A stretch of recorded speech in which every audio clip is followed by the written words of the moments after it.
আজ আপনাদের সাথে শেয়ার করব সকাল এবং রাতের খাবারের ভিন্নধর্মী একটা খাবার। আসসালামু আলাইকুম এভরিওয়ান, কেমন আছেন সবাই? আশা করি সবাই ভালো আছেন। আমি আলহামদুলিল্লাহ ভালো আছি। এখানে আমি দিয়ে দিয়েছি 1 কাপ বাঁধাকপি, 1 কাপ বাঁধাকপি, আর দিয়ে দিব এখানে 1 কাপ আলু কুচি দিয়ে দিয়েছি, আর দিয়ে দিব 1 কাপ এখানে গাজর। আপনারা চাইলে আরও অন্য কোনো সবজি এখানে অ্যাড করতে পারেন। আমি 3 ধরনের সবজি অ্যাড করেছি। এখন দিয়ে দিব এখানে বেশ কিছুটা পেঁয়াজটাকে আমি ছোটো ছোটো করে কেটে নিয়েছি, আর এখানে দিয়ে দিয়েছি 5-7টা কাঁচামরিচ। জালটা আপনারা আপনাদের পছন্দ মতো অ্যাড করে নেবেন। এক ধরনের খাবার খেতে যখন বিরক্ত হয়ে যাবেন তখনই এমন একটা চিন্তা করে নিতে পারেন। তো এখানে আমি দিয়ে দিলাম আদা পেস্ট 1/2 চা চামচ, দিয়ে দিলাম জিরে গুঁড়া সামান্য, অ্যাড করে দিয়েছি লবণ। এখন এখানে আমি অ্যাড করে দিয়েছি 1 কাপ সুজি, আর দিয়ে দিব সম পরিমাণে ময়দা। আপনারা চাইলে এখানে ময়দার পরিবর্তে আটাটাও অ্যাড করতে পারেন। আর যদি সুজি না দিতে চান শুধুমাত্র আটা বা ময়দা দিয়ে এটা করে নিতে পারেন। এখানে অ্যাড করে দিলাম সামান্য বেকিং সোডা। চাইলে আপনারা বেকিং সোডাটা অ্যাভয়েড করতে পারেন। বেকিং সোডাটা দিলে যদি তেল একটু বেশি দেন তাহলে কিন্তু পিঠাটা আপনার অনেক ফুলে উঠবে। তো সেটাও আমি আপনাদেরকে দেখিয়ে দিব। এখন আমি এটা একটু মিক্স করে নিচ্ছি, আর একটু অল্প পানি দিয়ে দিব। আপনারা যদি চান শুধুমাত্র ডিম দিয়ে এটা করে নিতে পারেন। যেহেতু আমি এখানে একটা ডিম অ্যাড করব, তাই আমি অল্প একটু পানি দিয়ে প্রথমে মাখিয়ে নিচ্ছি। আর শুধুমাত্র যদি এটা ডিম দিয়ে করেন তাহলে কিন্তু সোডাটা আপনাদের না দিলেও চলবে।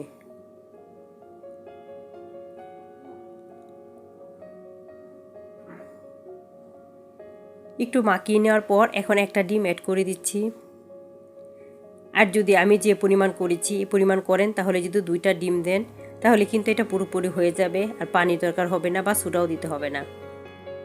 এখন পুরোপুরি মাখিয়ে নিয়েছি, আর এখন আমি পিঠাটাও তৈরি করে নেব।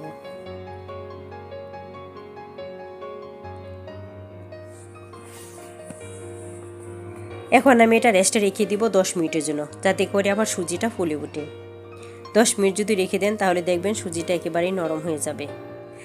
এ পর্যায়ে আমি চুলাটাও জ্বালিয়ে দিয়েছি, আর হালকা তেল দিয়ে আমি কড়াইটা একটু ঘুরিয়ে নিয়েছি, এতে করে তেলটা যাতে ছড়িয়ে যায়।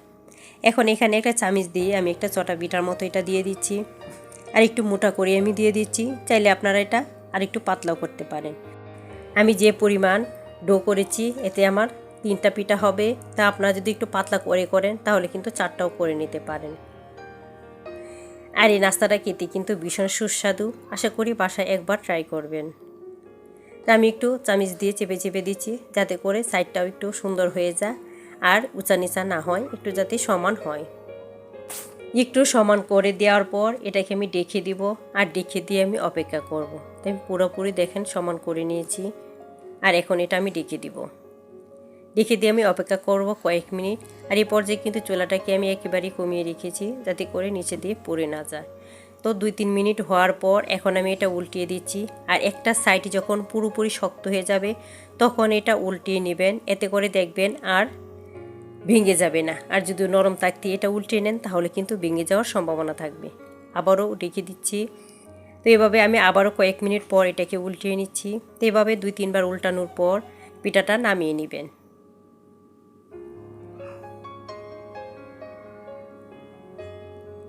আবার একটু ডেকে দিচ্ছি। এভাবে আমি কয়েক মিনিট ডেকে এটাকে বানিয়ে নিয়েছি, আর এটা আমার হয়ে গেছে। এখন আমি নামিয়ে নেব, আর বাকিগুলো আমি অফ ক্যামেরায় বানিয়ে নেব। তো দেখেন আমি সবগুলি বানিয়ে নিয়েছি। সবগুলি বলতে আমি 2টা বানিয়ে নিয়েছি, একটা এখনও আমার চুলায় আছে। তো আমি আপনাদের সাথে 2টাই এখন শেয়ার করব। তো দেখেন একেবারেই ধোয়া উঠতেছে, ধরার একটু কষ্টই হচ্ছে। তো এখন আমি একটু কেটে দেখিয়ে দিব। আর উপরে যেটা এটা দেখতেছেন এটা কিন্তু আমি একটু তেল বেশি দিয়েছিলাম, এর জন্য কিন্তু এটা বেশি ফুলেছে। যদি একটু তেল বেশি ব্যবহার করেন এতে দেখবেন যে একটু বেশি ফুলে উঠবে। নিচেটা যেহেতু আমি তেল কম ব্যবহার করেছি এতে কিন্তু একটু চ্যাপটা হয়েছে। তো দেখেন আমি কেটে নিচ্ছি। যারা এখন আমার চ্যানেলটা সাবস্ক্রাইব করে নাই, চ্যানেলটা সাবস্ক্রাইব করে আমার পাশেই থেকে যেতে পারেন। পাশে থাকা বেল আইকনটা প্রেস করে দিবেন। এতে করে যখনই আমি নতুন ভিডিও দিব আপনি নোটিফিকেশন পেয়ে যাবেন, আর যখনই রেসিপিটা দেখতে ইচ্ছা হবে আবারও একটু দেখে নিতে পারবেন। তো দেখেন আমার নাস্তাটা কেমন হয়েছে। আশা করি ভালো লেগেছে। ভালো থাকবেন। আল্লাহ হাফেজ।